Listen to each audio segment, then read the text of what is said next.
ever know what it is to become the perfect version of ourselves. This is Decoding Superhuman with your host, Boomer Anderson. All right, so you guys are probably wondering, what are the brands of blue light blockers that I recommend? Well, one of them is the sponsor for today's podcast, and they are BlueBlox. I've had the CEO, Andy Mant, on the show before where we got into a really deep dive on blue light. And you know that if you get any amount of blue light in your glasses, no matter if it's 3%, 10%, whatever, it does disrupt melatonin production. And so Andy has created blue light blockers that hold up to the highest standards. And in fact, and I'll link to it in the show notes, you can see when he's tested it versus other brands that they always come out on top. And so quality is a thing I appreciate and is what exactly I recommend for all of our clients.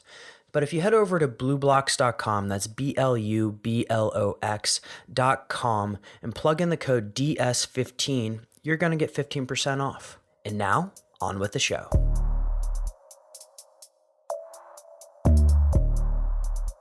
Satu, welcome back. Hi, Boomer. Thanks for having me. So, question for you. Is there, and this is a little off topic, but are there any blogs or news sites that you just have to read every day? Oh, dear. I read a lot of news sites every day. Blogs, I'm not that big of a reader, but I do follow LinkedIn. LinkedIn is my go-to place. I do everything on LinkedIn. I find articles and sources on LinkedIn. Yeah. Beautiful. The reason why I ask this is because there are a couple that I read every day, and this isn't an episode about blogs by any means, but one of them is Seth Godin's blog, and Seth Godin was one of the he did a lot at Yahoo. He's a really big marketing guru, right? And his daily blog is something I try to read every day. And today it's about cognitive load. And I think here's how I'm going to tie it in today's topic. When we think of cognitive load, one of the things that can definitely affect is sleep. And since we're talking about evening routines with the idea of optimizing sleep, it's pretty interesting, and I'll link to it in the show notes, what Seth has to say about just how cognitive load affects the modern day knowledge worker. Cool. Thanks for sharing that. So on the interest of reducing cognitive load, or at least building resiliency to cognitive load, we're going to be talking about evening routines today. And when you and I were chatting beforehand, you said that you were much more excited to talk about evening routines than morning routines. But which begs the question, why do we need an evening routine as well? Yeah, it's a good question. I think that prepares us for, of course, the night where our brains and bodies get the rest that we need, but also it already prepares us for the next day and for the routines to come. So I think it is very crucial. Nowadays, people are suffering more and more. At least we talk more and more about sleep issues and problems and stress as well. So the things that we do a couple of hours before we go to bed have a significant impact on our sleep quality and quantity. For me, this starts with like a basic principle, and that is that life is a long game. We're trying, or at least one of my goals is to live to 120, or at least push to that, and to reduce that death span or that period where you're unwell as much as possible. And so with that in mind, one of the core focuses of mine has been, as well as to a lot of our clients, is how do you build stress resiliency and optimize sleep?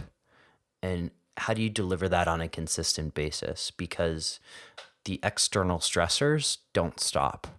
So how do you deliver consistently good sleep on a day-to-day basis? And for me, that's been the routine.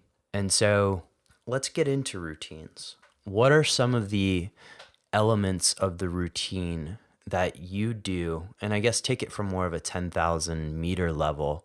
Like, why do you do some of the things you do? Like, in terms of, before we get into the what you actually do. Yeah. Why do you do some of the things you do? I think the ultimate goal is, of course, to have a good quality rest. And what is the ultimate goal during those couple of hours before I go to sleep or go to bed, is winding down, to create the atmosphere that now it's time, signaling to my body and mind that it's time to start slowing down. All the work has been done. It's time to rest and recover. So that would be on the very high level, not going into details of what it is that I actually do. Well, since you did such a good job of explaining the why, I would love to just double click a little bit and figure out sort of the how and the what you do on a day-to-day basis that allows you to get really good sleep. Because candidly, I've seen some of your aura scores and you're very good at it. So Oh, thank you. let's hear about it. Yeah, so I have the Aura Ring, and I love to track my sleep. So what do I actually do?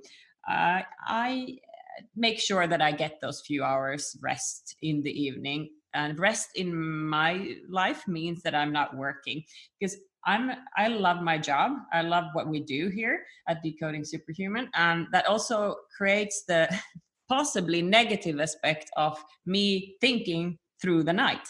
So if I don't stop, literally put my computer away and start doing something totally different, then I'm just going to go the whole night thinking about all these exciting things. So it is a positive thing, but of course, it's not a long lasting. It creates more stress for my body than that I can handle. And I've experienced that in the past when I was younger, and especially when I traveled a lot. It was like very poor quality sleep. So I started noticing that I need to actually just maybe through stretching to meditation, and these are some of the standards things that I do every night to calm down and to stop thinking about work and stop thinking about action. I think that is quite a significant thing, at least for me, that moving away from that action to the calm sleep mode. So I have a meditation app that I use. Which one do you use? I've used two of them. Headspace is a good one, and then I have another one that is called, I think, Breathe. So I do that, and then I also have, when I'm reading a book, when I've switched off the devices, I have some music that calms me down, and it's really nice background music for reading in late in the evening.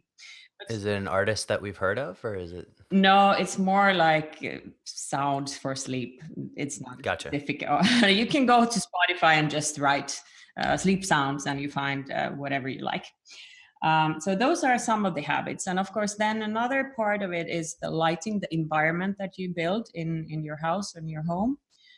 For me, it is two things. The lights that we have on, I switch them off typically in the evening and actually have the red light on, not the near red light, but just as an atmosphere for my body to understand and my mind to understand it's time to wind down.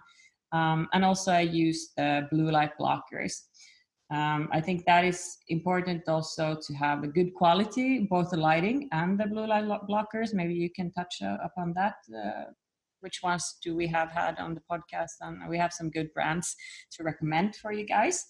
So those, I think, the environment and the actions that you do, those are the key for my success. And then not to eat late in the evening. For me, as you've been following my Aura data, I can see a clear difference if I had a dinner out, if I even had that one glass of wine, if the dinner was at 9 p.m., my heart rate is high until 2-3 a.m. and that affects my sleep immediately. So for me, the best case is I had a big lunch and a very light dinner early in the evening. Interesting. And sort of as you're going through your evening routine, you put on your blue light blockers. I'm assuming that's if you're hitting, what time's your typical time you fall asleep? Oh, good point. Around 9. And so when do the blue light blockers go on? 6, 7. Okay. Yeah. And so if your last meal is, let's call it 6 or 7 as well? Is Yes. that right? I would prefer to have it before 6. Obviously, it's not that much possible when you're working late and so on, but yeah, between 6 and 7. Mm-hmm. So as the wind down goes through, you put on your blue light blockers. Do you have any specific teas or things that you're drinking during the evening, or is it just water? Most of the times it's just water. Sometimes it is chamomile tea that helps. Then I do take supplementation like magnesium and zinc, B6. Also some others that we can mention. Taurine, tryptophan, something that boosts the melatonin production if you have an issue with that, which is that I have actually. So we can do a whole episode on sleep hacks and stuff like Yeah, that. yeah. But in the interest of sleep routines, I look at, let me just paint a picture of sort of the issues I've had in the past with sleep, predominantly around circadian dysfunction. This was, and I don't need to belabor my history. This was as a result of just way too much travel. But circadian dysfunction and waking up in the middle of the night due to stress is something that still occasionally happens, right? You occasionally wake up at 2 to 3 a.m. And, for me, it's not necessarily like, oh my God, I'm so stressed out. It's just like, oh my, there's so much opportunity out there. And there's a lot of things that I just want to do in the world. Exactly. And you wake up and you're like, wow, you feel great and you're ready to rock. And then you look at the clock and it's 3 a.m. And so what I want to do is sort of talk about a little bit of a routine that I've developed in the context of how to deal with both circadian dysfunction, which I've had for donkey's years, and also that 2 to 3 a.m. wake up period. And so if you look at just predominantly what I do, it's focusing on, again, using your language, how to wind down during the day, but also how to capture thought, and how to capture thought in a way that your brain can rely on it, and so it doesn't continually generate reminders, which cause me to wake up at 2 or 3 a.m. And so when I look at my wind down sequence, dinner is usually a little later than I would like, about 7 p.m. That's when dinner is usually my cue to throw on the blue light blockers as well. Quality here matters, guys. So there are blue light blockers out there that are cheap, but getting good quality blue light blockers means that the blue light will actually be blocked. And if you're not blocking all of it, you might as well just not have them on. So blue light blockers work. I also put on my devices because sometimes I do either check what's going on in the world, do a little bit of reading electronically. I'll have things like Iris and others on my devices. So that's kind of my electronic hedge, and that will be around 7 p.m. is when we start looking at the lighting and really what's going on with the electronics. Ideally, in an ideal world, I'll put down the electronics by 8, and then I'll transition into books.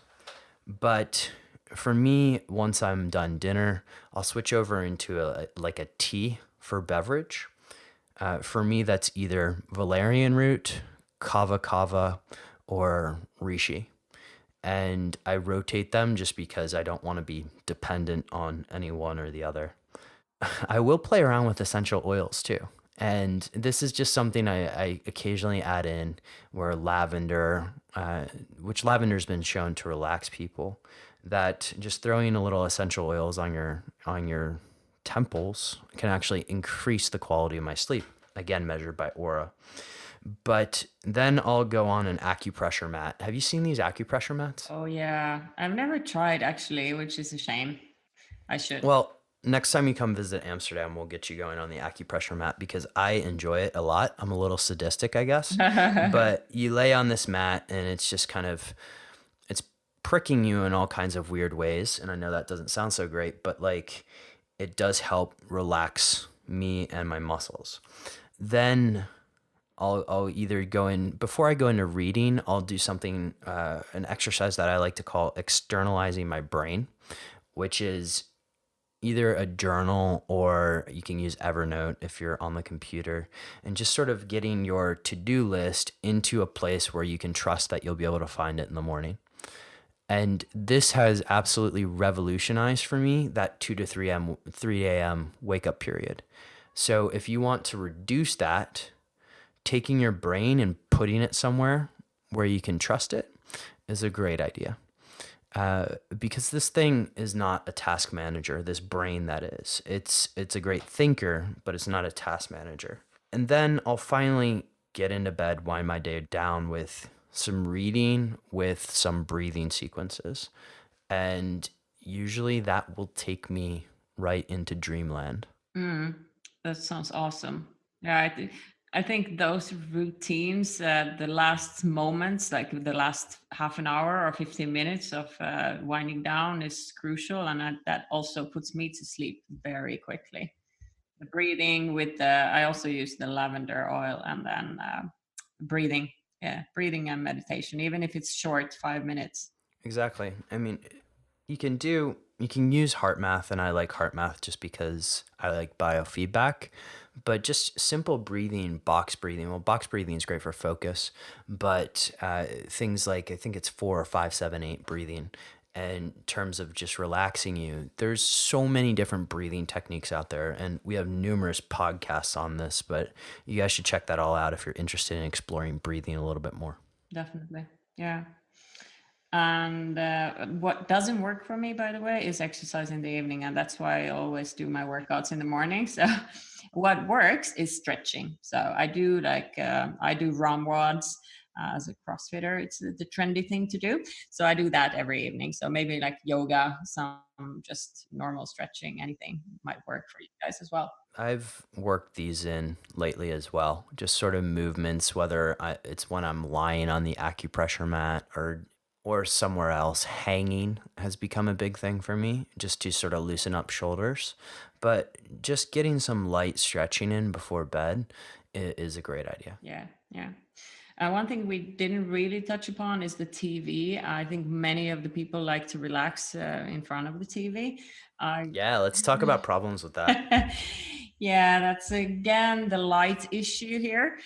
So if you watch TV, at least have the blue blockers. If you want to check your messages, I wouldn't recommend to do that late in the evening.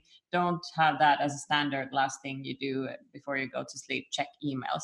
That's not good for your eyes nor your mind.